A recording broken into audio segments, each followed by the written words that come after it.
ॐ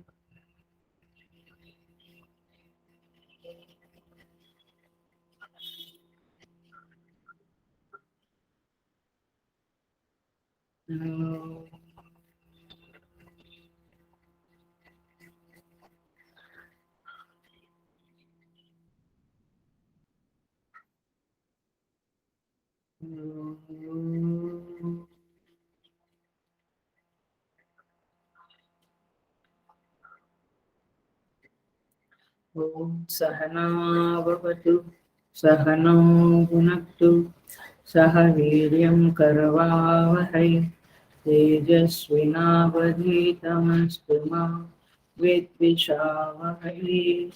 ॐ शान्ति शान्ति शान्ति। समस्त जन कल्याण निरतं करुणामयं नमामि चिन्मयं देवं सद्गुरुं ब्रह्मविद्वान्।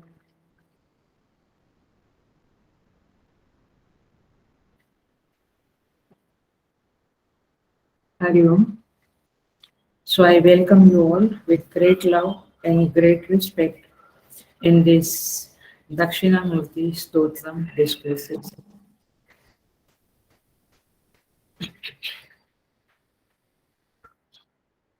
हम पहले चैंटिंग करेंगे, फिर तीसरे श्लोक में कंटिन्यू करेंगे।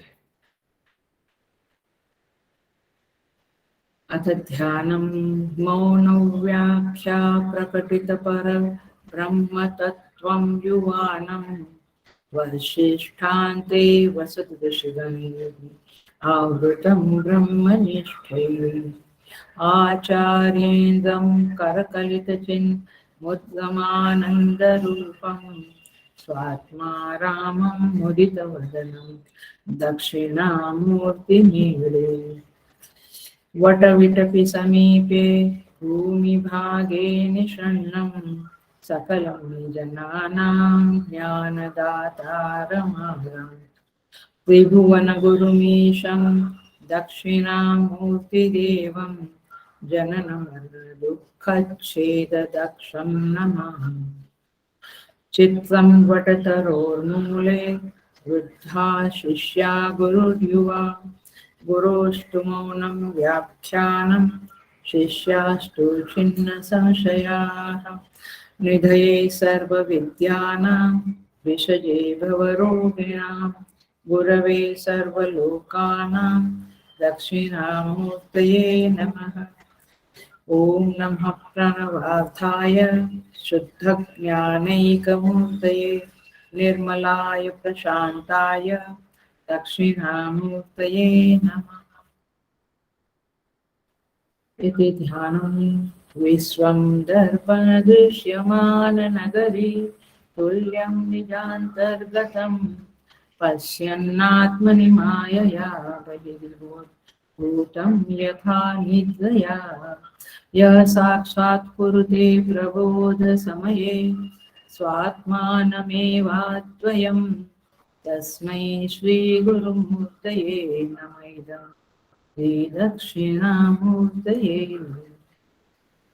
बीजस्यान्तरिवाङ्कुरो जगदिदं प्राग्निर्विकल्पं पुनः मायाकल्पितदेशकालकलना वैचित्र्यचित्रीकृतं मायावीव विजृम्भयत्यपि महान् योगी वह्य स्वेच्छया तस्मै श्रीगुरुमूर्तये नमः श्रीदक्षिणामूर्तये यस्यैव स्फुरणं सदात्मकं सत् कल्पार्थकं भासते साक्षात् तत्त्वमसीति वेदवचसा यो बोधयत्याश्रितान्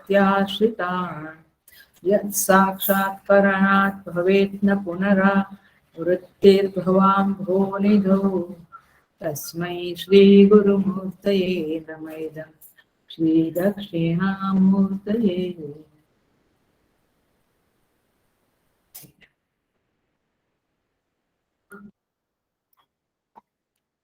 तो हम तीसरे मंत्र में चल रहे हैं, जहाँ पे कहते हैं भगवान शंकराचार्य जी दक्षिणामूर्ति भगवान के लिए यस्य एव स्फुरणं सत् आत्मकम् असत्कल्पार्थकम् भासते। जिनकी सत्ता और स्फुरणा, सत्ता माने एग्जिस्टेंस, पूर्ण माने चेतनता, ज्ञान, भासमानता, अवभास, जिसकी सत्ता और जिसका स्फुरण माने चैतन्यता, चेतनता, असत कल्पार्थकम भासते, माने ये जो असत जगत है वह जिसकी सत्ता से सत्तावान दिखता है और चेतनवंता दिखता है, सजीव दिखता है, ज्ञानात्मक दिखता है। चेतन माने ज्ञान, सच्चित आनंद माने एग्जिस्टेंस, नॉलेज, ब्लिस। साक्षात् तत्त्वमसि इति वेदवचसा यो बोधयति आश्रिता। Second line. और यो माने जो, जो वेद वचसा माने वेद के वचन के द्वारा तत्वमसि वह तुम हो ऐसा साक्षात यो बोधयति आश्रिता, जो आश्रय में आए हुए जो शिष्यगण है, साधक लोग है, उनको जो बोधयति उपदेश करते हैं, क्या? तुम ही वह हो। तत्त्वम् असि, वह माने ईश्वर, ब्रह्म। साक्षात तत्त्वमसि इति वेदवचसा यो बोधयति आश्रितान्। यत् साक्षात्करणात् भवेत्, जिसके द्वारा, उस उपदेश के बाद, साक्षात्करणात् माने वह शिष्य को जब साक्षात्करण हो जाता है, साक्षात्कार हो जाता है, न पुनरावृत्ति भवाम्भो निधो, न पुनरावृत्ति भव अम्भो निधो, भवसागर रूपी भवसागर से उसकी पुनरावृत्ति नहीं होती है, माने वो तर जाता है, पार कर जाता है भवसागर को। संसार समुद्र में उसका पुनरागमन नहीं होता है। तब साक्षात्करणात्, रियलाइजेशन के बाद, सेल्फ रियलाइजेशन के बाद।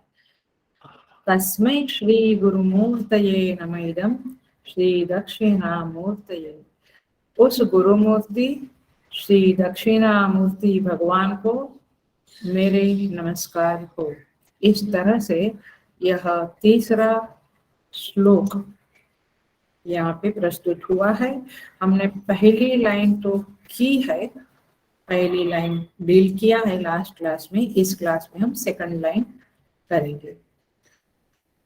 तो पुनः एक बार कह दें हम,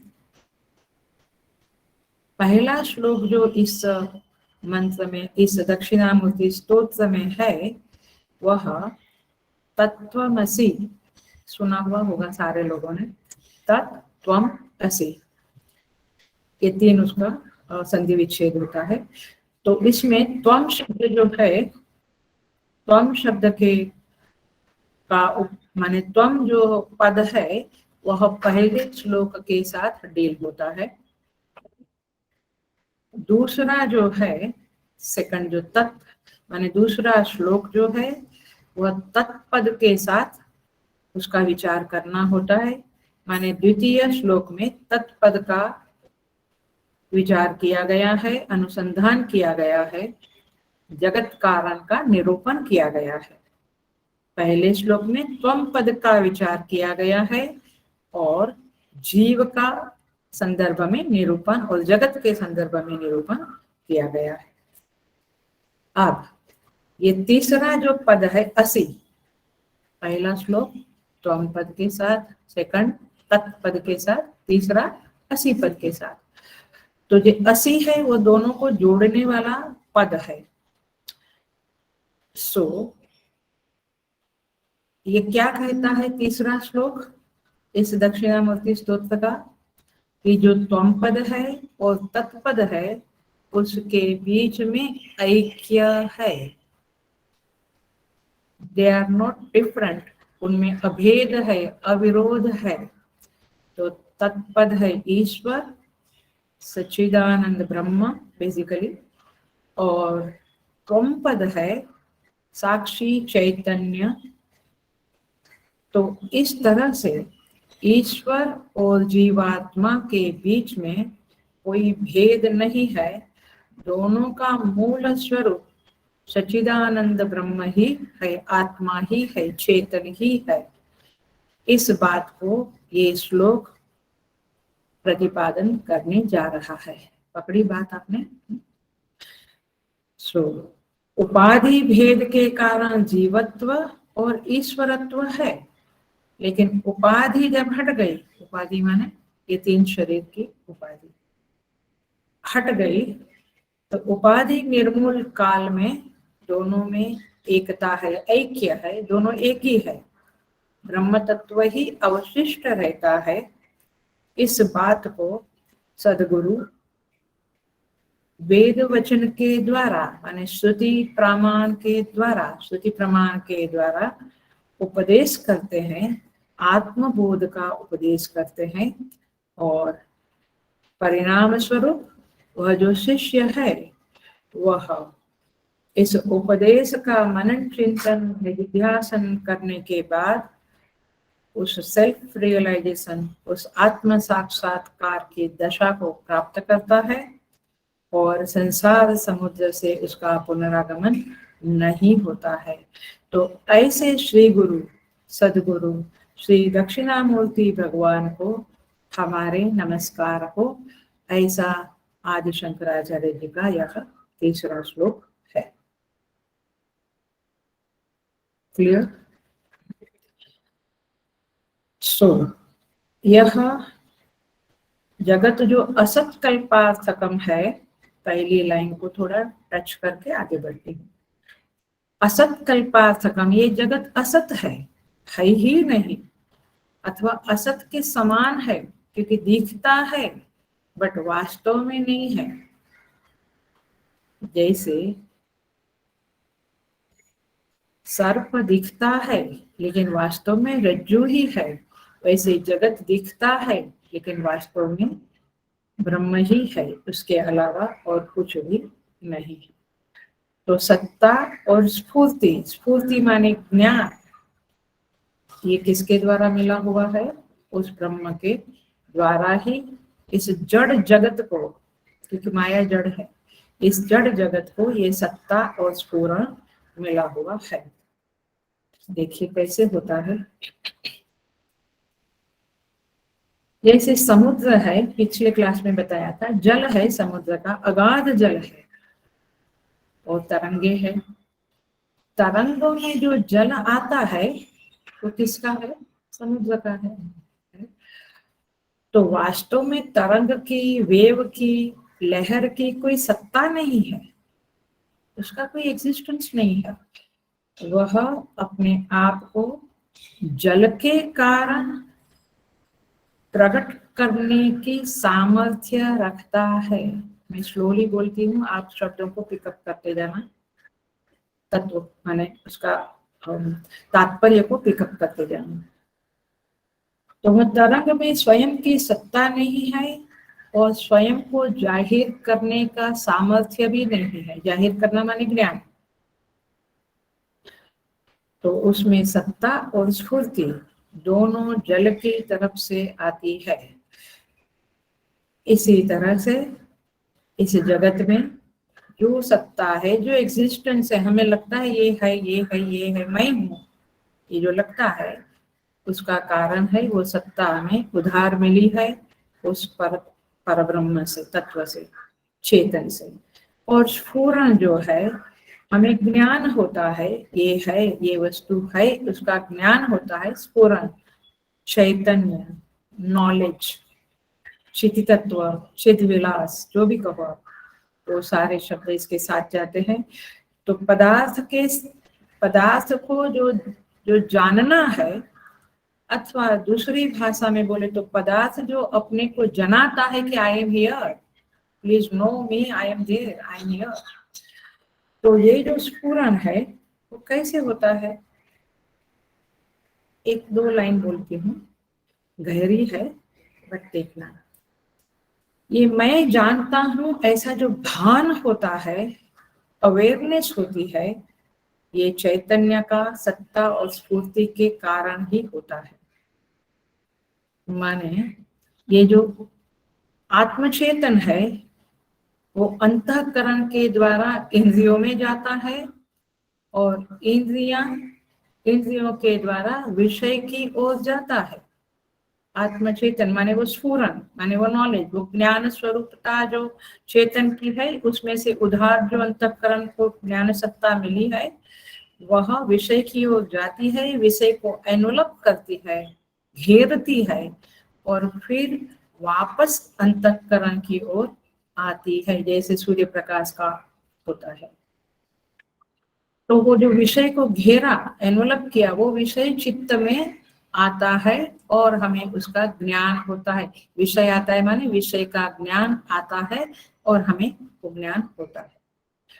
तो इस तरह से एक अंदर ही हमारे जो चेतनता है उसके कारण ये जगत का ज्ञान होता है, विषय का ज्ञान होता है।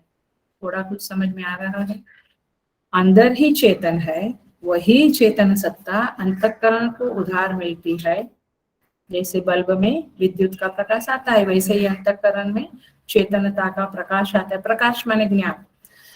और फिर वह विषय की ओर जाता है, विषय को एनवलप करके विषय का ज्ञान पुनः अंतःकरण में आता है। तब जाकर मुझे माने ये अहम सत्ता को, अहम माने मैं जो हूँ, मुझे उस विषय का ज्ञान होता है, अर्थात जगत का ज्ञान होता है। इस तरह से ही जगत का ज्ञान होता है।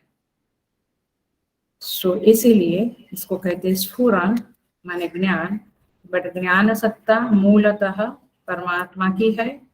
ज्ञान और सत्ता दोनों, ज्ञान स्वरूपता परमात्मा की है, वहीं से कुछ प्रतिबिंबित होकर हमें मिला, वही जगत में पुनः जाकर उसका ज्ञान लेकर हमारे पास आता है। ये कंप्यूटर है, ये लैपटॉप है, ये बुक है, इस तरह से हमें ज्ञान होता है। इसी को कहते हैं स्फुरन।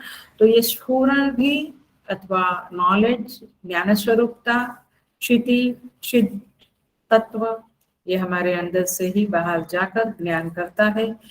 इसको कहते हैं सत्ता एंड स्फुरन। तो ये दोनों परमात्मा से प्राप्त है जगत को, और इसीलिए जगत है करके महसूस होता है, आभास होता है उसका, और अपने आप को वह जनाता है। सो हम देखेंगे, सेकंड लाइन में प्रवेश करती हूँ। इस जगत के संदर्भ में बात करते हुए सदगुरु अब शिष्य को कहते हैं साक्षात तत्त्वम् असि इति वेद वचसा यह, जो वेद वचन के द्वारा शिष्य को तत्त्वमसि का उपदेश करते हैं, वह तुम हो। माने ईश्वर और जीव के बीच में भेद नहीं है। ईश जीवयो भेदधि विस्मिता वस्तु केवलम, माने उसमें जो वस्तु है वो तो एक ही है, माने ब्रह्म तत्व तो एक ही है। सो 80 पद के द्वारा ये बात प्रतिपादित होने जा रही है। हम प्रवेश करते हैं 80 पद में। छांदोग्य उपनिषद का यह तत्वमसि वाक्य है, महावाक्य है। वैसे 4 महावाक्य है, पता है 4 महावाक्य है, माने उपनिषदों में से 4 महावाक्य है जिसको समझाया जाता है और जो उपदेश के रूप में कहा जाता है। उस चारों महावाक्य का तात्पर्य एक ही है और चारों महावाक्य का फल भी एक ही है, मोक्ष। भवेत न पुनरावृत्ति ही, क्या कहते हैं, भवेत् न पुनरावृत्ति ही, आपका पुनरागमन नहीं होगा। इस वाक्य को समझ लिया तो कौन से हैं 4 महावाक्य, जान लो समझ। ऋग्वेद में ऐतरेय उपनिषद है। ऋग्वेद 4 वेद है ना, ऋग्वेद, यजुर्वेद, सामवेद, अथर्ववेद। तो ऋग्वेद के जो ऐतरेय उपनिषद है उसमें महावाक्य आता है प्रज्ञानम ब्रह्म, प्रज्ञानम ब्रह्म, प्रज्ञानम ब्रह्म। मैं उस पर नहीं जाऊंगी समझाने पे। यजुर्वेद में जो बृहदारण्यक उपनिषद है उसका महावाक्य है अहम ब्रह्मास्मि। पता है ना, अहम ब्रह्मास्मि, ये बृहदारण्यक उपनिषद में आया हुआ यजुर्वेद का महावाक्य है। सामवेद में छांदोग्य उपनिषद में तत्वमसि ये महावाक्य आता है। छांदोग्य उपनिषद का महावाक्य है तत्वमसि, यहाँ पे जो है शब्द तत्व। और कौन सा है वो वेद, सामवेद है। सामवेद में छांदोग्य उपनिषद और तत्वमसि ये महावाक्य है। जान लो, इस जन्म में नहीं तो अगले जन्म में, नहीं तो अगले जन्म में, नहीं तो अगले जन्म में। इस सुना हुआ जो संस्कार है वो बहुत काम लगता है। कई बार लोग ऐसा कहते हैं, मुझे बड़ा आश्चर्य होता है कि समझता नहीं है तो क्या अटेंड करने का। एक तो अटेंड करने का, सत्संग सुनने का पुण्य तो होता ही है, ये तो फल माने शास्त्रों में, श्रुति में, वेदों में बताया हुआ है कि श्रवण का फल होता है। पाठ में भी कई लोग कहते हैं आता नहीं है चैंटिंग, क्या करें, श्रवण करो, श्रवण का फल होता है।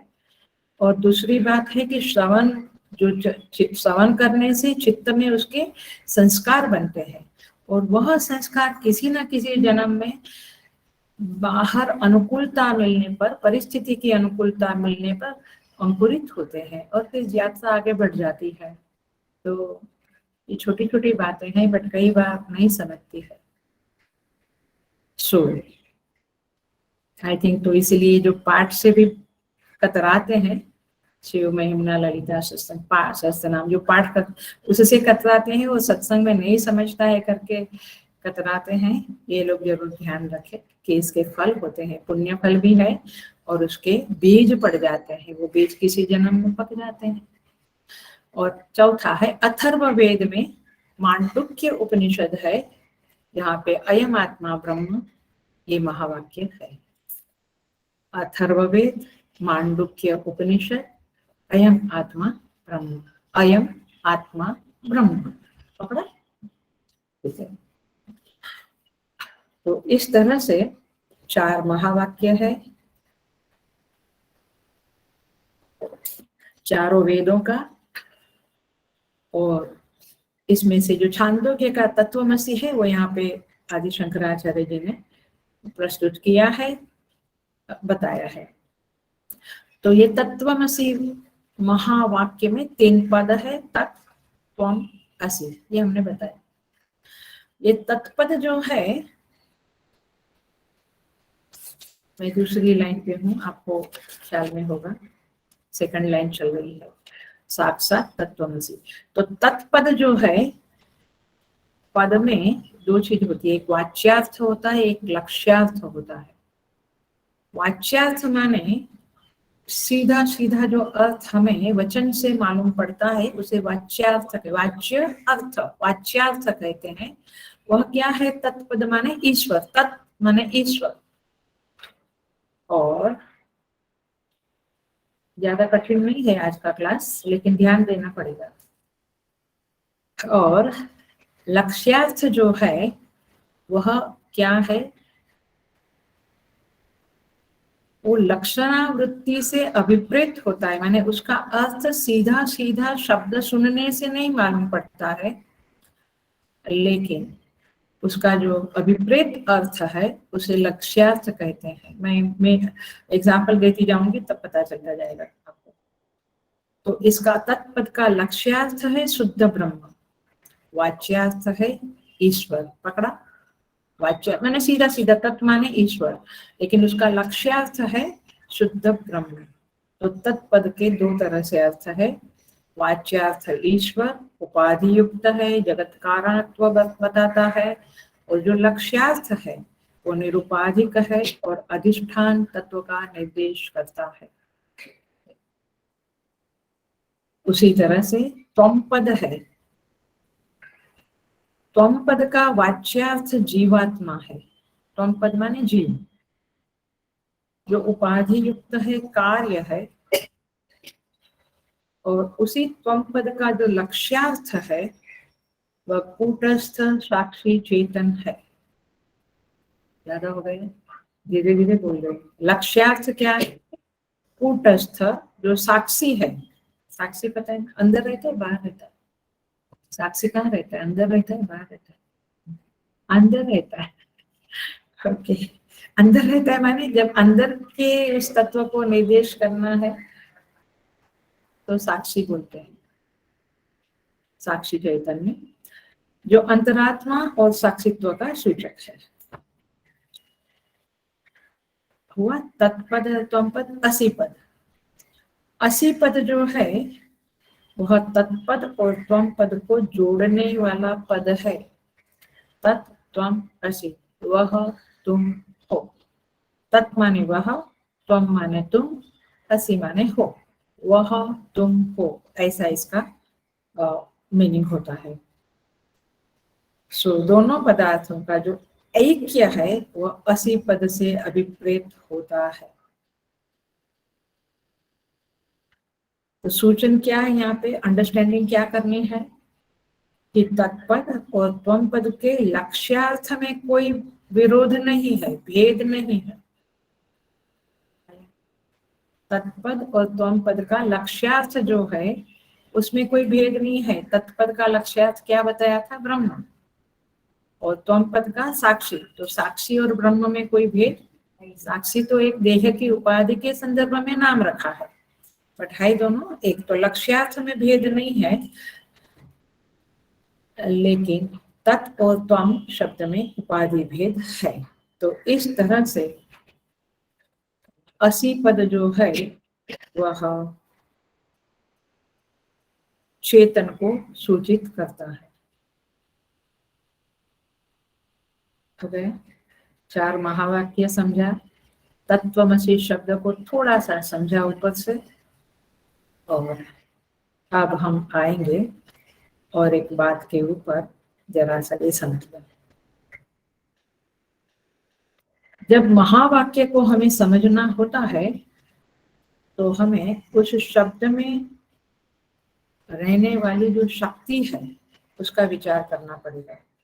माने शब्द क्या सूचित करता है, what it indicates. I think yeah, that is the best way to express what the word is indicating. ये शब्द क्या इंडिकेट करता है, सूचित करता है, उसके गर्भ में क्या छिपा है, ये बात बताने वाली जो शक्ति है उसे शब्द शक्ति कहते हैं। अब लेकिन उसमें 2 प्रकार है।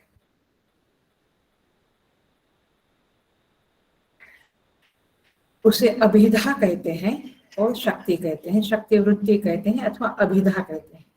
जैसे कोई शब्द है देवता, चलो तो देवता सीधा सीधा बोला तो इंद्र वरुण इत्यादि आएगा, लक्ष्मी सरस्वती इत्यादि आएगा। लेकिन हम कहेंगे वो देवता है, किसी आदमी को हम कहते हैं देवता है, तो फर्क हो गया है ना। तो देवता शब्द के 2 तरह से अंडरस्टैंडिंग हुआ। तो जो सामान्यतया जो अर्थ है उसको अभिधा शक्ति कहते हैं। अभिधा शक्ति से हमें सिंपली मालूम पड़ता है कि ये क्या कहना चाहते हैं। लेकिन दूसरी एक शक्ति है जिसे कहते हैं लक्षणा शक्ति। एक अभिधा शक्ति अथवा उसको कहो कि शक्ति वृत्ति, और दूसरी है लक्षणा शक्ति। ये लक्षणा शक्ति वृत्ति जो है वो हमें कुछ और इंडिकेट करती है। माने ये आदमी देवता है तो देवता समान है ऐसा इंडिकेट करती है ना। वो देवता तो नहीं है, वो इंद्र वरुण नहीं है, बट वो देवता समान है। तो वो देवता शब्द का इस तरह से अभिधा वृत्ति और लक्षणा वृत्ति से समझना पड़ेगा। सो तात्पर्य ये है कि लक्षणा शक्ति के द्वारा छिपा हुआ अर्थ मालूम पड़ता है। वो हमें कुछ और इंडिकेट करता है, डायरेक्ट वाच्यार्थ नहीं है, लक्ष्यार्थ है, उसे लक्ष्यार्थ कहते हैं। सो देखो, ये लक्षणावृत्ति जो है वो शब्द के गूढ़ार्थ को, गर्भित अर्थ को, गर्भित अर्थ माने अंदर छिपे हुए अर्थ को, लक्ष्यार्थ को अभिप्रेत करने वाली जो शक्ति है उसे लक्षणावृत्ति कहते हैं अथवा लक्षणा शक्ति कहते हैं। उसके 3 प्रकार है। आप कहेंगे हमें क्यों इतना ज्यादा समझना है, ये क्या बोल रहे, ये टेक्निकल बातें हैं। आज का क्लास थोड़ा टेक्निकल ही है, लेकिन मूल बात है हम तत्वमसी महावाक्य को समझने बैठे हैं। What are we doing now is to understand तत्वमसी। तो हमने समझ लिया वह तुम हो, माने मैं ही ईश्वर हूँ, ऐसे नहीं समझेंगे, आपको ठीक से समझना पड़ेगा। तो लक्षणावृत्ति, अभिधा वृत्ति क्या है, ये होल है तो ये होल है, ये गर्म है, आदमी को देख के हम क्या बोलते हैं, अभी गर्म है, बात मत करो, उसके पास मत जाओ। तो गर्म है तो क्या अग्नि के जैसा है, ऐसे अग्नि को गर्म कहते हैं, लेकिन गर्म है माने उसका दिमाग गर्म है अभी। तो लक्ष्यार्थ क्या होता है ऐसे हमें समझना है। तो तत्वमसी में लक्ष्यार्थ में लक्षणा शक्ति 3 प्रकार की है। पहली है जहत लक्षणा, जहत जहत लक्षण, दूसरी है अजहत लक्षणा, और तीसरी है जहता जहत, जहत अजहत लक्षणा मिक्स है। जहत लक्षणा, जहत माने जहाति त्याग करना, अजहत त्याग नहीं करना, जहता जहत कुछ त्याग नहीं, ऐसे 3 प्रकार की वृत्ति है तत्वमसी। ऐसे भी लोग अपने आप को कहते हैं मैं भगवान, मुझे सब भगवान की तरह ट्रीट करो, जरा इधर समझ लेंगे हम कैसे होता है। तो जहत लक्षण, ये गुरु उपदेश कर रहे हैं शिष्य को तत्वमसी का, और वो उपदेश के गर्भ में हम जा रहे हैं। What are we doing now is गुरु के उपदेश को समझ रहे हैं। केवल वाच्यार्थ से तो समझ लिया कि तुम ईश्वर हो, ईश्वर ही तुम हो, जैसे समझो, लेकिन क्या कैसे समझे हम इसको, वो हम समझ रहे हैं यहाँ पे।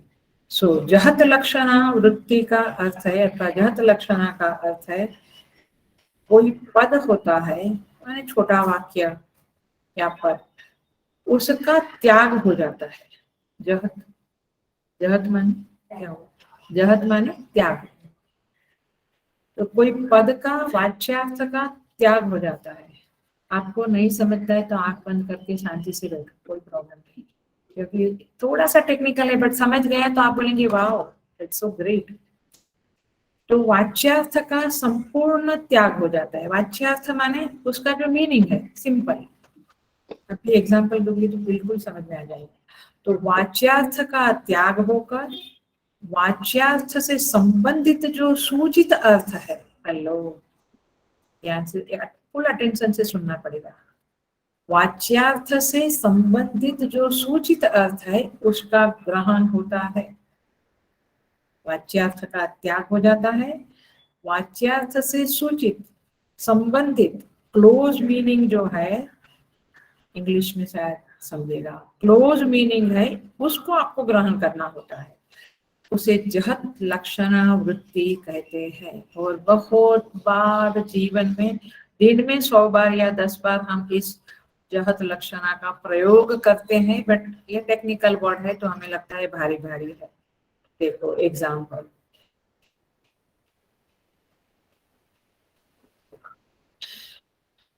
गंगायाम घोषः, एग्जाम्पल देती हूँ, संस्कृत है। गंगायाम घोष, घोष माने झोपड़ी भी होता है, गांव भी होता है, गौशाला भी ले लो आप, जो भी ले लो। गंगायाम घोषः, ऐसा कोई कहता है तो क्या अर्थ हुआ, गंगा में गांव, गंगा में, क्योंकि सप्तमी है, गंगायाम सप्तमी विभक्ति है, तो गंगा में गांव अथवा गंगा में गौशाला, गंगा में झोपड़ी, घर, कुटिया। अब ये वाक्य ठीक है, हम बोलते हैं तुम्हारा घर कहाँ है, गंगा, गंगा जी के उधर है, गंगा जी में है। तो गंगायाम घोष में पूरा पद हटा देना पड़ेगा, ऐसे तो नहीं जमेगा, समझेगा नहीं। तो वाच्यार्थ जो है वो क्या है, गंगा नदी का जल प्रवाह, तो उसमें गांव थोड़ा होता है। तो उस वाच्यार्थ का त्याग कर दिया हमने, मैंने मीनिंग एग्जैक्टली वो वर्ड बाय वर्ड मीनिंग का त्याग कर दिया। कई बार हम कहते हैं हमारे व्यवहार में, अरे भाई तुम मेरी बोली को क्यों लेते हो, उसका मीनिंग समझो ना, what I want to convey to you, ऐसे बोलते हैं ना, होता है तभी। तुम मेरे बोलने पे क्यों जाते हो, तुम समझो ना मैं क्या कहना चाहता हूँ। अब आपको एकदम सबके चेहरे पे एकदम स्माइल आ गया, आया ना, ऐसा ही बस बिल्कुल वही बात चल रही है। तो जल प्रवाह में तो गांव नहीं होता है, तो क्या अर्थ लेना है, गंगायाम का नदी का किनारा। आपका घर कहाँ है, नदी के किनारे में है, नदी में नहीं है। वाक्य तो है गंगायाम घोषः, गंगा में मेरा घर है, बट गंगायाम घोष का नदी का किनारा। तो वाच्यार्थ को हटाकर उसको त्याग करके वाच्यार्थ से संबंधित जो अर्थ है, गंगा में घर के बदले गंगा के किनारे पे घर है, उसके संबंधित जो अर्थ है उसको ग्रहण करने से क्या अर्थ होगा, गंगा किनारे, गंगा नदी के किनारे मेरा घर है, अथवा गांव है, अथवा गौशाला है। तो शब्द या पद का वाच्यार्थ का त्याग करके लक्ष्यार्थ को ग्रहण करना है, उसे जहत लक्षणा वृत्ति कहते हैं। और ये हम दिन में 10 बार तो वापरते हैं, इसका उपयोग करते हैं। ये है जहत लक्षण। अब हम बात करने जा रहे हैं तत्वमसी की, हाँ, इसलिए इधर नहीं रहना, आपके दिमाग को इधर नहीं रखना। अब दूसरा है अजहत लक्षण। अजहत माने त्याग नहीं करना, जहत माने छोड़ देना, जहाती छोड़ देना, लेकिन अजहत माने नहीं छोड़ना, त्याग नहीं करना। तो वाच्यार्थ से संबंधित जो अर्थ है कि सूचित अर्थ है, उसका अर्थ ग्रहण करना है, अधिक ग्रहण करना है, उसे कहते हैं अजहत लक्षण। देखो जैसे मैं बताती हूँ, श्वेतो धावती एग्जाम्पल है संस्कृत में। श्वेत माने सफेद, धावती माने दौड़ता है। श्वेतो धावती, सफेद दौड़ता है, व्हाइट इज रनिंग। अब वो शेयर क्या बोलते हैं, शेयर मार्केट में अपना वो घोड़े का होता है ना, रेस होती है, इसको क्या बोलते हैं, रेस, हाँ, रेस कोर्स ऑल दैट। तो सफेद दौड़ रहा है, अब ये तो ठीक नहीं है ना। अथवा व्हाइट कलर इज रनिंग, ऐसे तो ठीक नहीं है। तो क्या होगा, उसका त्याग नहीं करेंगे, श्वेतो धावती का त्याग नहीं होगा, इसलिए अजहत। लेकिन कुछ सूचित अर्थ, संबंधित अर्थ उसमें ऐड होगा, तो क्या बोलेंगे, श्वेत अश्व धावती, अश्व माने घोड़ा, आ गए। तो यहाँ पे मुख्य वाक्य छोड़ा नहीं, लेकिन उसमें कुछ ऐड किया।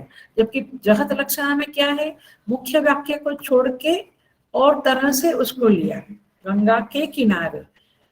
तो यहाँ पे श्वेत अश्व धावती माने जो कम है, कुछ कुछ कम हो रहा है वाक्य रचना में, कुछ ऐड करना है, तो वाच्यार्थ में कुछ ऐड करके अधिक अर्थ जो है उसको ग्रहण किया जाता है, संबंधित अधिक अर्थ को ग्रहण किया जाता है।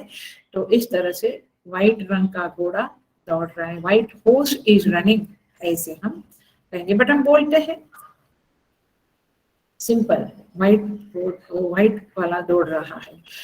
तो एक गर्भित वाक्य है और इसीलिए इसमें अजहत लक्षण कहा जाता है।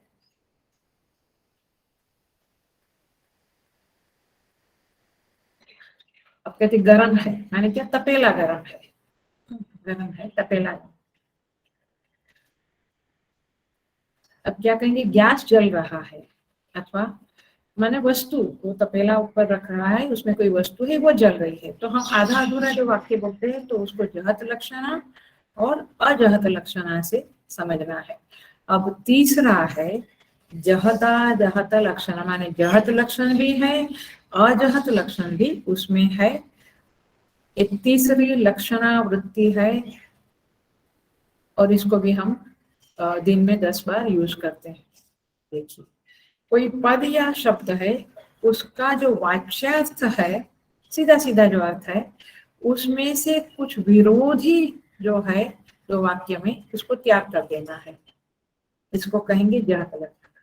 लेकिन उसके संबंधित जो अविरोधी शब्द है, उस वाच्यार्थ में जो अविरोधी भाग है उसको ग्रहण करना है, उसे कहेंगे भाग त्याग लक्षण अथवा जहदाजहद लक्षण। देखिए एग्जाम्पल दूंगी तो शायद जल्दी से क्लियर होगा। मैंने कुछ त्याग किया, कुछ हमने रख दिया, उधर रख दिया, मैंने जैसा का तैसा रखा। पहले में क्या था, जहद लक्षणा में थोड़ा सा उसको वाच्यार्थ को काट के हटाकर उसके संबंधित अर्थ को ग्रहण किया। अजहद लक्षणा में वाच्यार्थ को काटा नहीं, हटाया नहीं, लेकिन कुछ ऐड किया। और जहदाजहद में वाच्यार्थ का कुछ अंश, कुछ भाग हटा दिया, और जो बचा हुआ है उसको हमने ग्रहण किया। वाक्य है सो अयम देवदत्तः, सह अयम देवदत्तः, सोयम देवदत्तः। ये सो माने वह, अयम माने यह, संस्कृत सो माने वह, अयम माने यह, वह यह देवदत्त है, वह यह देवदत्त है। अब देखो, एक देवदत्त था, अपना फ्रेंड था। सब गांव में बच्चे हैं, सब बच्चे बड़े होते हैं। देवदत्त भी था, और देवदत्त कहीं बाहर गया और बड़ा बिजनेसमैन बना। हमें पता चला वो बिजनेसमैन हुआ। फिर वो न्यूज हमें मिला था, लेकिन बाद में और कुछ सालों के बाद वो काशी में हमें मिल गया। हम दो दोस्त है, तो एक दोस्त दूसरे दोस्त को क्या कहता है, अरे वही यह देवदत्त है। माने है क्या, सन्यासी के रूप में, लेकिन पहले कौन था, मेरा दोस्त था, मेरे गांव में था, बिजनेसमैन था। अभी वो क्या है, सन्यासी। तो वो माने वो जो बिजनेसमैन था, वो जो हमारा दोस्त था, वही यह है। तो देश का फर्क पड़ गया। पहले वो गांव में रहता था हमारे, है ना, नागपुर में रहता था, अब वो काशी में आ गया, तो देश का फर्क पड़ गया, विरोधी अंश हो गया देश। दो विरोधी हुआ ना, पहले नागपुर अभी काशी। पहले वो ठाट माट के वस्त्र पहनता था, अच्छे कोट सूट बूट, अभी वो भगवा वस्त्र में आ गए, तो वस्त्र बदल गया, काल बदल गया। 10 साल पहले वो वहां था, अभी तो यहाँ। काल बदल गया, देश बदल गया, वस्त्र बदल गया, स्टेटस बदल गया, बदल गया सब कुछ। बट हम क्या कहते, वो जो था वही यह देवदत्त है, एक ही। तो उसमें विरोधी क्या है, वो और यह शब्द, शब्द विरोध है। लेकिन देवदत्त कौन है, कॉमन है, कॉमन है। पहले भी वही वही देवदत्त था, आज भी वही देवदत्त है, लेकिन बोलते कैसे हैं, वो यह। तो वह यह देवदत्त है। इस तरह से जो उपाधियां है, देश की उपाधि, काल की, वस्त्र की, स्टेटस की, वो उपाधियों को हटा दिया। हमने पकड़ा किसको, तो वाच्यार्थ में क्या त्याग किया, सो का और अयम का, वह और यह को त्याग दिया, लेकिन पकड़ा क्या, देवदत्त। तो कॉमन है, ऐक्य है, एक ही है। तो इस तरह से देवदत्त तो एक ही है, वैसे ब्रह्म तो एक ही है, लेकिन जो विरोधी अंश है, वस्त्र देश काल, उसका त्याग करके वो जहत लक्षणा, उसका त्याग कर दिया। और फिर दोनों शब्द में, ये पूरे पद में जो अविरोधी शब्द है देवदत्त, उसको हमने, जो व्यक्ति बोधक है, उसको हमने ग्रहण कर लिया, पकड़ लिया। तो क्या हुआ, लक्ष्यार्थ का ग्रहण किया, वाच्यार्थ को छोड़ दिया, किया, तो उसको कहेंगे जहत अजहत लक्षण। छोड़ना भी है, नहीं भी छोड़ना है, उसे कहेंगे जहदाजहद लक्षणा। अविरोधी अंश को अजहत लक्षणा से ग्रहण किया, विरोधी अंश को जहत लक्षणा से त्याग किया। तो ये इसे कहते हैं जहदा जहद लक्षणा वृत्ति। तो ये है लक्ष्यार्थ। लेकिन लक्ष्यार्थ 3 प्रकार से होता है। अगेन अभी आप जब व्यवहार करेंगे ना, तो आप ये तीनों को समझ के फिर सोचना कि मैंने जहद लक्षणा वृत्ति को अपनाया है, या अजहद वृत्ति को, लक्षणा वृत्ति को अपनाया है, या जहदा जहद लक्षणा वृत्ति को अपनाया है। सामने वाला जब मुझसे बोलता है तब भी मुझे समझना है कि वो किस लक्षणावृत्ति से बोल रहा है, क्योंकि सिंपल नहीं है। ये घड़ी है, ये सिंपल है, शाम हुई है, ये सिंपल है, लेकिन कौन सी लक्षणावृत्ति का प्रयोग सामने वाला कर रहा है और मैं कर रहा हूँ, उसका थोड़ा सा अटेंशन देने से आपको समझ में आएगा। और जब वो समझ में आएगा तो फिर शास्त्र की ये बात भी बिल्कुल समझ में आएगी। तो अब हम जाते हैं अपनी मूल बात। ये दृष्टांत था, अब मैं दाष्टांत पे आती हूँ। दाष्टांत माने सिद्धांत, जिस बात को मुझे समझाना है, आचार्य को समझाना है, वो है तत्त्वमसि, है तत्त्वमसि। इसको समझना है तो हमें किस लक्षणावृत्ति का प्रयोग करना पड़ेगा?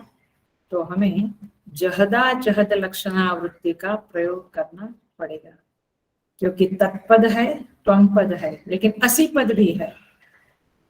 तो इसे भागत त्याग लक्षणा भी कहते हैं, जहदा जहद लक्षणा भी कहते हैं। और ये तत्वमसि महावाक्य का सूक्ष्म विश्लेषण चल रहा है, श्रुति सम्मत वेदांत विचार चल रहा है। तत्वमसि वाक्य में तत्पद का वाच्यार्थ क्या है? ईश्वर। तत् माने वह, माने ईश्वर। वो कृपा करे तो सब कुछ होगा, वो माने कौन? ईश्वर। ईश्वर कृपा करे तो सब होगा। तो वो शब्द हम, वह शब्द हम ईश्वर के लिए प्रयुक्त करते हैं, प्रयोजन करते हैं उसका, और उसी को संस्कृत में तत्पद कहते हैं। तो तत्पद का वाच्यार्थ ईश्वर है, माने जगत कारण है, मायापति है, सूत्रात्मा अंतर्यामी है, सर्वशक्तिमान, सर्वज्ञ, सर्वव्यापक, स्वतंत्र, कर्माध्यक्ष, कर्मफलदाता है, उसी को ईश्वर कहते हैं। उसी को तत्पद से सूचित किया गया है। जब हम बोलते हैं वे कृपा करे, वो कृपा करे तो सब कुछ होगा, तो वो शब्द में ये सारी बातें छिपी हुई है। सो तत्पद का वाच्यार्थ ईश्वर है।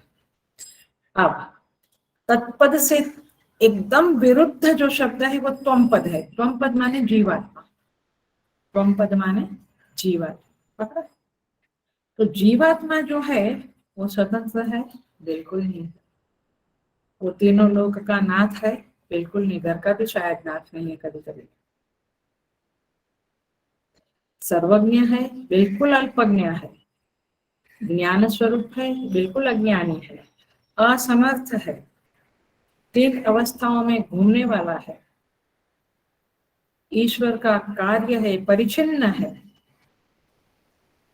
ऐसा गुण वाला जो है वो जीवात्मा है। और इसलिए तत्पद और त्वमपद, ईश्वर और जीव में बिल्कुल विरोध है।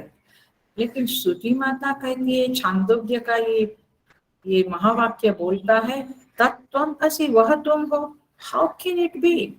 मूर्ख लोग कहते हैं कि शास्त्र गलत है, ये सब बेकार की बातें हैं, लेकिन तुझे ज्ञान नहीं है, तू अज्ञानी है, इसीलिए ऐसा बोलता है। लेकिन समझो, ये समझना तो पड़ेगा, उसके बिना तो फिर नहीं चलेगा। तो ये समझो कि ये किस सेंस में बोला गया है, वेदों में, उपनिषदों में किस लक्षणावृत्ति से बातें की गई है, इसे समझना पड़ेगा। तब जाकर हम श्रुति को रिस्पेक्ट करेंगे, श्रुति को हम सम्मान करेंगे, उसके प्रति आदर भाव होगा और श्रुति पढ़ने का शौक बनेगा। लेकिन अज्ञानी नहीं कर सकता है ये। बहुत ज्यादा अज्ञान, क्या बोलते हैं, कंबल डाल के सोया हुआ आदमी है, उसको ज्यादा ही है।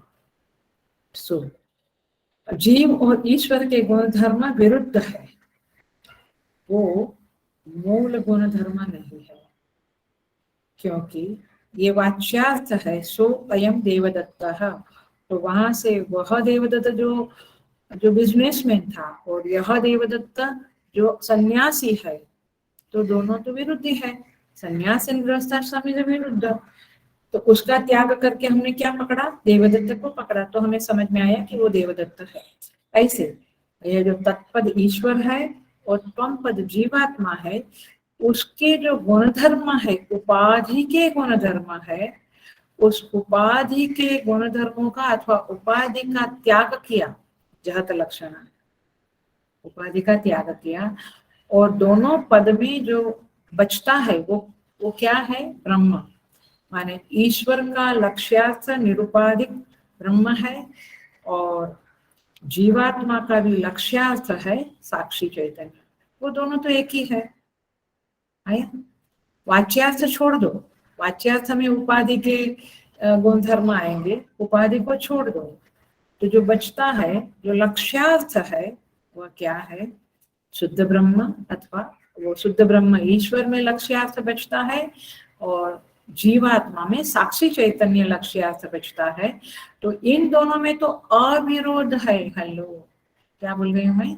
अविरोध है। उपाधि में विरोध है, और जो बचा, उपाधि को छोड़ दिया तो कुछ बचा ना, उसमें क्या है?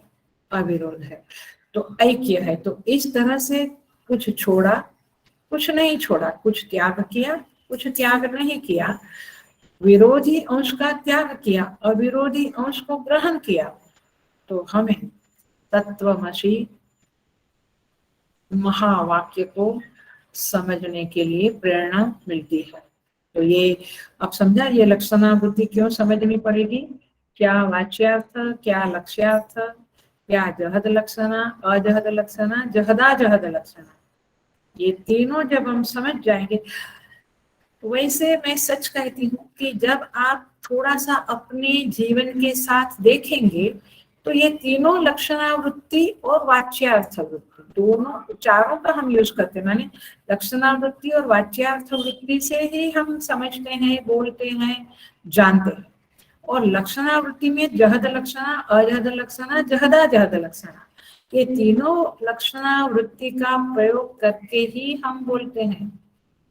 कभी कभी कपट चालाकी में भी इस वृत्तियों का प्रयोग किया जाता है, वो नेगेटिव में ना जाए तो भी। ये तीनों वृत्ति से हमारा व्यवहार चलता है।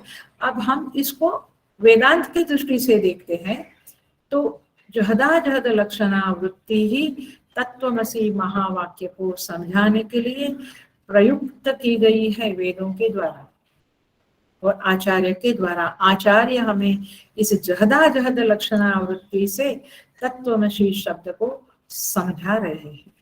वे कहते हैं, तुम तत् और त्वम की उपाधि को त्याग करो। वाच्यार्थ को तो छोड़ ही देना है।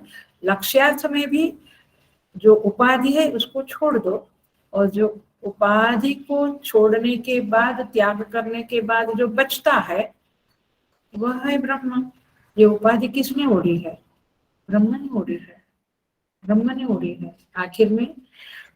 और जीव की उपाधि भी ब्रह्म ने ओढ़ी है, ईश्वर की उपाधि भी ब्रह्म ने ओढ़ी है। ओढ़ी है माने उससे वह उपहित है, वो चेतन ईश्वरत्व की उपाधि से उपहित है और जीवत्व की उपाधि से उपहित है। तो इसीलिए आखिर में नजर कहाँ डालनी है?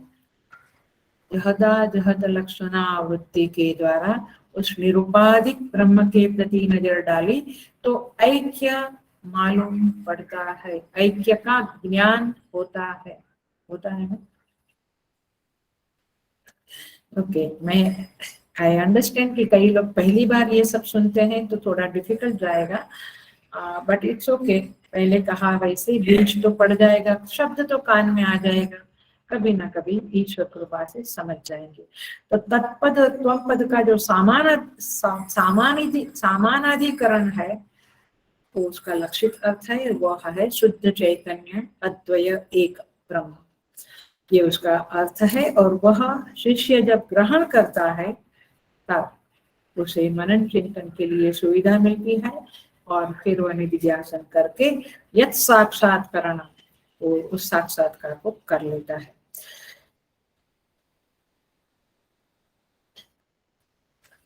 कोई भी चीज जो है ना वेदांत की, उसको अपने जीवन के साथ लगा के जरा देखेंगे तो थोड़ा थोड़ा कुछ समझेगा। तो सो अयम देवदत्त वाक्य में सह और अयम दोनों पद जो है वो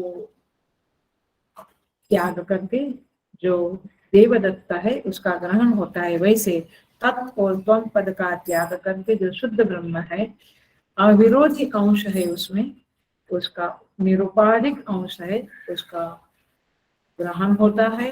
और इस तरह से तत्वमसि महावाक्य को समझाया जाता है। और शुद्ध ब्रह्म तुम ही हो। अब जीव को लगता है कि हाँ, मेरे में जो अल्पज्ञता है, जो अल्प शक्तिमत्ता है, अज्ञान है, अथवा जो परिचिन्नता है, परतंत्रता है, वो तो मेरी उपाधि की है, मैं तो वो उपाधि नहीं हूँ। इसलिए कहते हैं मनोबुद्धि अहंकार चित्ता निनाहम। ये उपाधि से तादात्म्य जब कटेगा, हटेगा, तब जाकर आप इस तत्वमसी महावाक्य को समझ सकेंगे।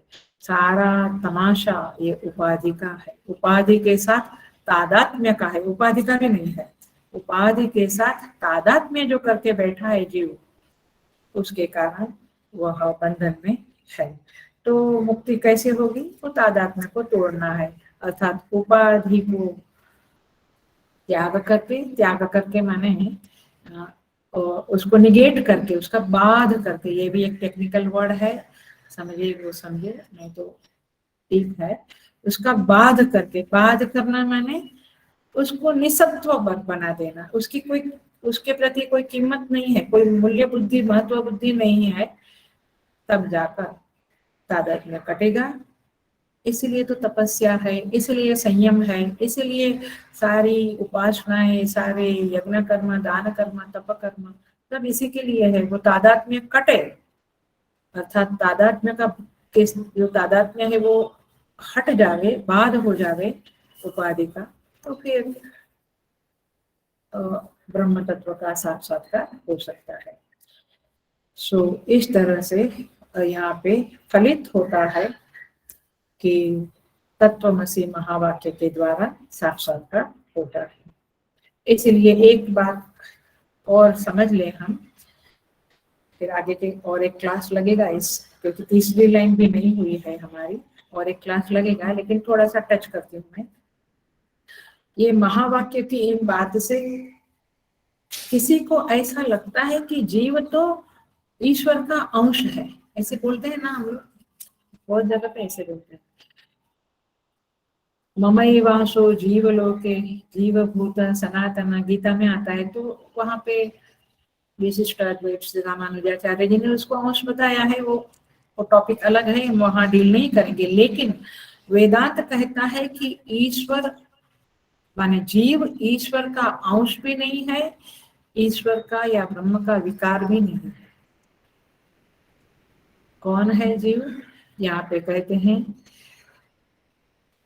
तत्सृष्ट्वा तदेवानु प्राविशत, वह परमेश्वर ही जीव के रूप में प्रविष्ट हो गया है।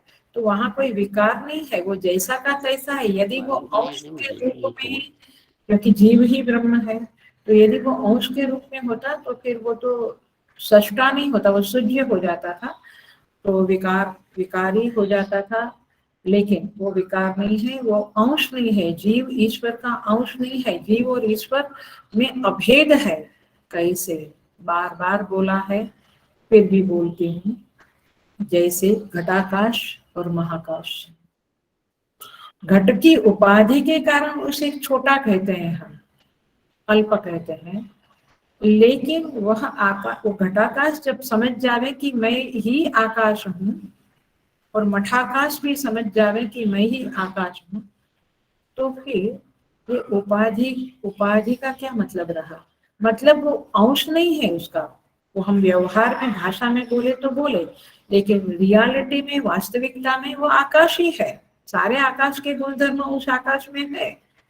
तो इसीलिए यह घटाकाश और मठाकाश के जैसे भेद नहीं है, कोई बड़ा है, कोई ईश्वर महाकाश जैसा है और जीव घटाकाश जैसा है। तो उपाधि के संदर्भ में आप बोलिएगा, आपको छूट है, लेकिन वास्तविकता में वह आकाश ही है। और इसीलिए यह जीव ईश्वर का अंश भी नहीं और विकार भी नहीं, वह ब्रह्म ही है। ईश्वर भी मूलतः ब्रह्म ही है।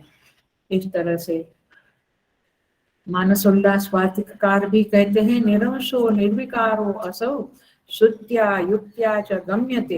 ये श्रुति से और युक्ति से, युक्ति माने लॉजिक से, वह जीव और ब्रह्म निरंश है, निर्विकार है, ऐसा मालूम पड़ता है। इसको हम और देखेंगे, लेकिन थोड़ा सा और उसके बारे में देख लेते हैं।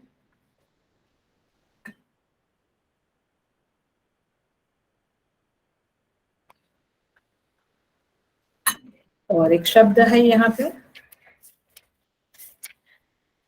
सेकंड लाइन में, साक्षात तत्त्वमसि इति वेद वचसा, ये डील किया हमने अभी 1 घंटे में। यो बोधयति आश्रिता, ये टुकड़े को अभी मैं उठा रही हूँ।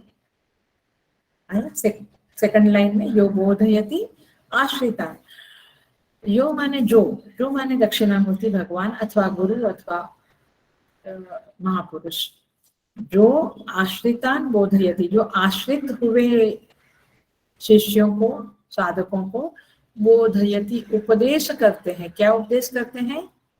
साक्षात तत्व से तुम ही वह हो, ऐसा वेद वचन के द्वारा उपदेश करते हैं। तो यो बोधयति आश्रितान, इस टुकड़े को मैं अभी डील करने जा रही हूँ। देखिएगा, किसको बोध करते हैं? सबको नहीं, रास्ते में चलते प्लेटफॉर्म पे बैठे हैं, फ्री ट्रेन की राह देखते हैं, सबको नहीं। किसको? किसको? आश्रितान। हेलो, आश्रितान। अब देखो, मैं ऐसे ही कथा की तरह नहीं बात करती हूँ, हर शब्द को डील करती हूँ। तो आप पकड़िए कि मैं किस शब्द के साथ हूँ। ऐसे ही ये प्रवचन में सुनना होता है, श्रुति के साथ साथ सुने, एटलीस्ट मेरा तो उसी तरह से सुने तो अच्छा रहेगा आपको। बोधयति, किसको बोधयति? आश्रितान, जो आश्रय में आए हुए उसको बोधयति, किसी को भी नहीं। हर बार हम किसी को भी पकड़े करें, वो कुछ होता नहीं है। जो मेरी शरण में आया है उसको मैं उपदेश करूं। तो यहाँ पे कहते हैं यो बोधयति आश्रितान तत्त्वमसि इति। अब थोड़ा सा इसके ऊपर सोचते हैं, गुरु के पास कौन जाएगा, आश्रित कौन होएगा? आया ये क्वेश्चन उठता है। आश्रित कौन आश्रित होगा गुरु के पास जाने के लिए? जिसको कुछ ज्ञान चाहिए, पैसा चाहिए, वो गुरु के पास नहीं, माने गुरु ज्ञान देता है। तो जिसको कुछ समस्या का समाधान चाहिए, वह गुरु के पास जाएगा, महापुरुष महात्मा संतों के पास जाएगा अपनी समस्या के समाधान के लिए। तो 2 प्रकार के शिष्य होते हैं, साधक होते हैं, लोग होते हैं। ध्यान से सुनिएगा। वैसे ही भगवान के मंदिर में भी लागू पड़ेगा, बट मैं वहां नहीं जाऊंगी, मैं इसी को पकड़ के चल रही हूँ। तो एक तो वह है जो कुछ काम है, कुछ समस्या है। आत्तो जिज्ञासु अर्थार्थी ज्ञानी च बर तत्सदा, भगवद गीता में कहा है। तो कुछ दुख है, कुछ बीमारी है, कुछ समस्या है, तो जाएगा, तो कुछ मांगने के लिए जाएगा। तो इसमें ये है कि क्या है, इसमें जगत में उसकी महत्व बुद्धि है। हेलो, ध्यान से सुनो, जगत में महत्व बुद्धि है, लेकिन गुरु में भी श्रद्धा है, इसीलिए वो जाएगा। और जगत की कोई चीज उसको चाहिए, लड़के के लिए शादी करने को लड़का अच्छा चाहिए, बिजनेस में आगे बढ़ना है, या बिजनेस नहीं चल रहा है, या वो टेवर बीमारी, तो उसके तो जगत उसको चाहिए, जगत में महत्व बुद्धि है, तो गुरु के पास जाएगा। राइट, महात्माओं के पास जाएगा, आश्रम में जाएगा। तो ऐसे लोग जाते हैं। और दूसरा एक कैटेगरी है लोगों की, जो जगत से उब गए हैं, उनको पता चल गया है कि जगत मेरी मूल मांग को कभी पूरा नहीं कर सकता है। मेरी मूल मांग क्या है? सदा आनंद में रहे, सिंपल। उसको जगत कभी पूरा नहीं कर सकता है। तो कौन पूरा कर सकता है, कहाँ पूरा होगा वो? तो उन्हें गुरु की याद आती है, और गुरु ढूंढता है, और गुरु मिलते हैं, और फिर वह गुरु के पास जाता है। अर्थात हेलो, ध्यान से सुनो, अर्थात उसने जगत का आश्रय को तुच्छ माना है। जगत के आश्रय पे अब वो ज्यादा निर्भर नहीं है, वो गुरु के, भगवान के आश्रय पे निर्भर होने जा रहा है। ऐसा शिष्य को गुरु उपदेश करते हैं। Now he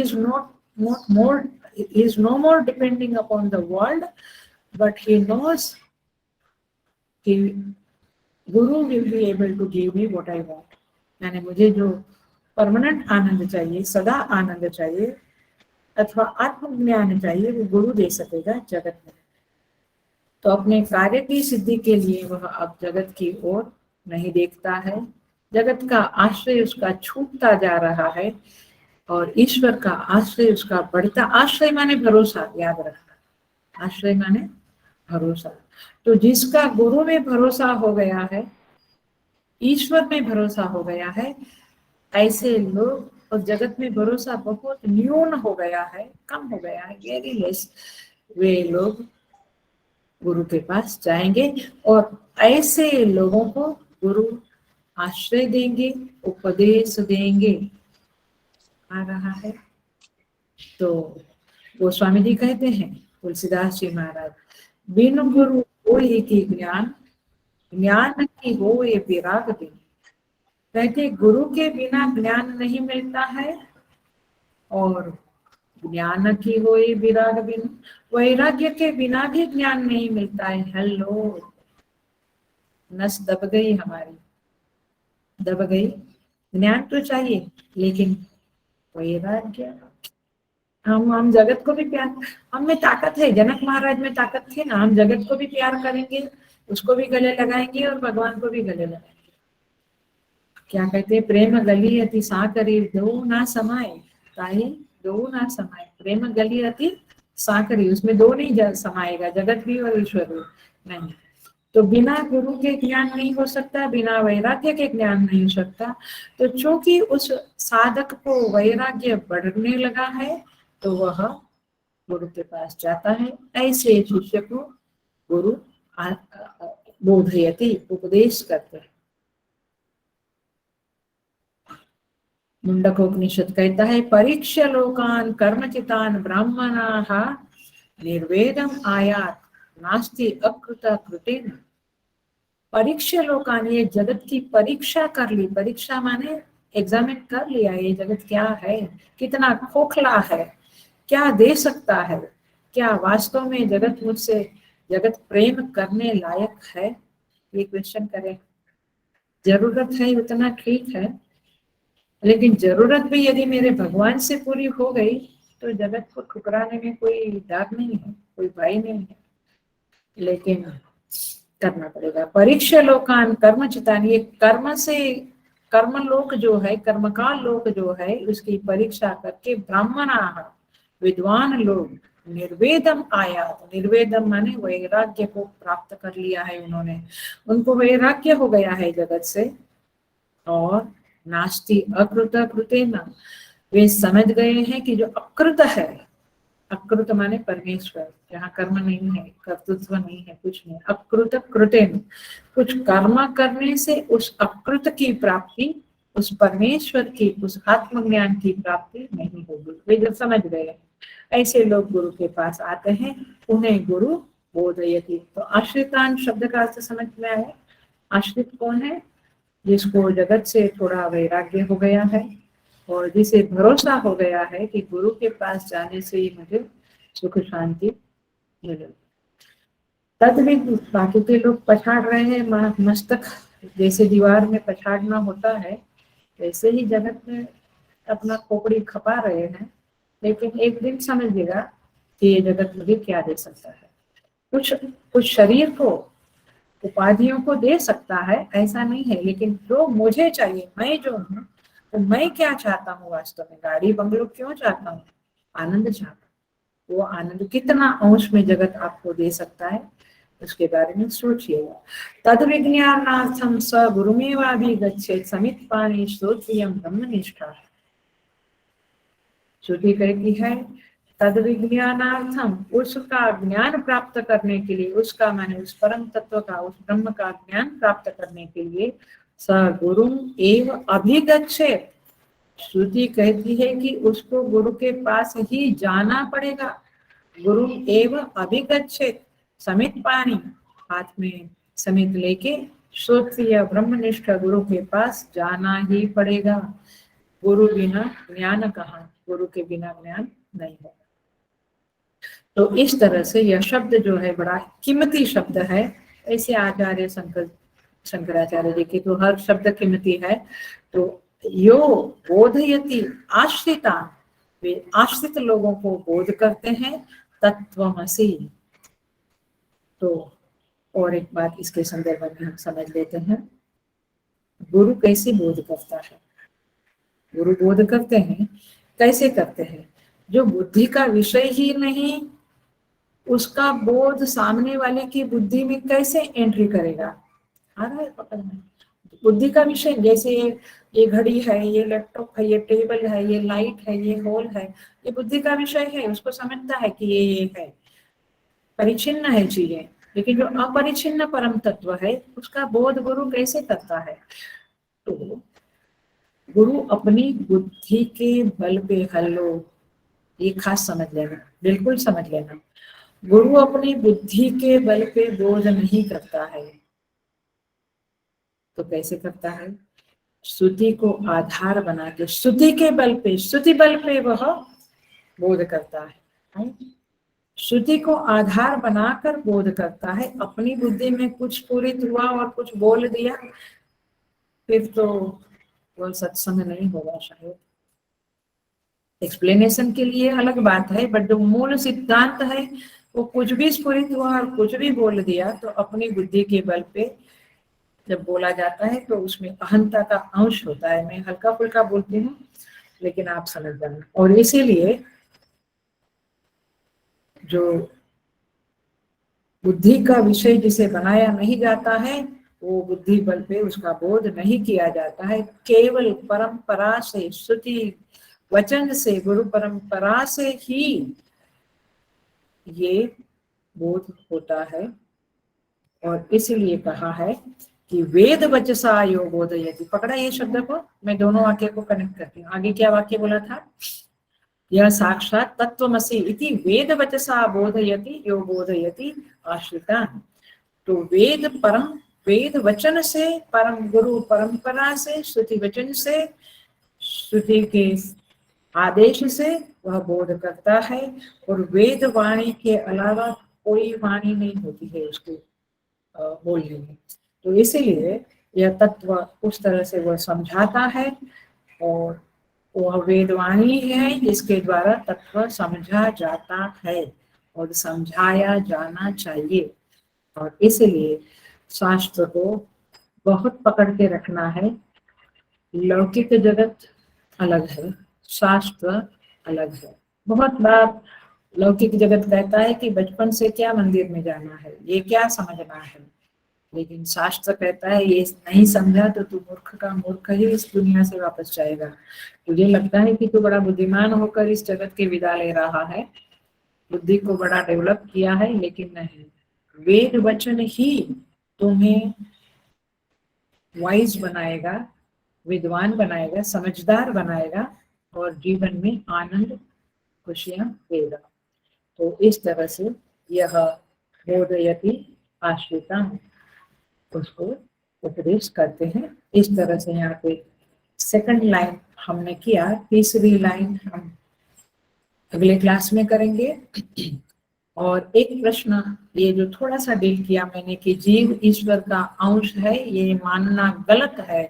इस बात को खंडन करने के जो तर्क है उसको हम अगले क्लास में देखेंगे। और तीसरी लाइन जो है, यह साक्षात माने जो उसका साक्षात्कार करता है, यह साक्षात्कारणात् भवेत न पुनरावृत्ति भवाम हो निधो। भव सागर से पुनरावृत्ति नहीं होगी, तो पार कर जाएगा। इस बात को भी हम अगले क्लास में देखेंगे। ओम पूर्णमदः पूर्णमिदं पूर्णात् पूर्णमुदच्यते पूर्णस्य पूर्णमादाय पूर्णमेवावशिष्यते। ओम शांति शांति शांति।